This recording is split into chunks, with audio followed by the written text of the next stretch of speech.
Welcome to Not Milk Never Milk. Subscribe if you're lactose intolerant. In this video, I will help you fix error code CE-30022-7. This common issue usually points to corrupted data or problems within your console's internal database. Your first step should always be a full restart of your console. This simple action can often clear up minor, temporary glitches. After restarting, make sure your system software is completely up to date. Developers frequently release updates that include fixes for various error codes, so keeping your console current is a crucial and easy troubleshooting step to take. If a simple restart doesn't work, the next powerful step is to rebuild your console's database.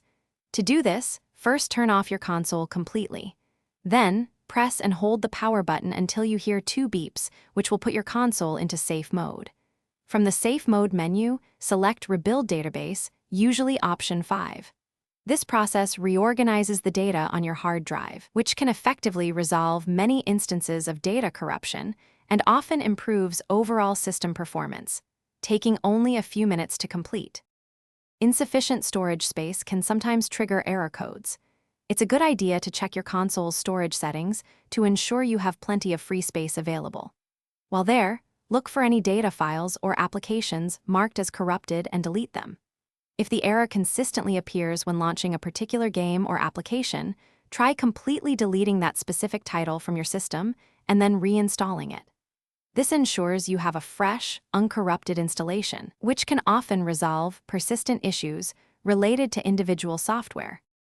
For more stubborn cases, you might need to consider more advanced solutions. One option is to initialize your console, which essentially restores it to its factory settings. Be warned, however, that this will delete all user data, so always back up your saved games and important files to cloud storage or a USB drive beforehand. If all else fails, a full system software reinstallation using a USB drive is the ultimate fix. Follow the official instructions carefully for this process, as it ensures a completely fresh operating system installation. Thanks for watching. If this was helpful, leave a like and consider subscribing. See you next time.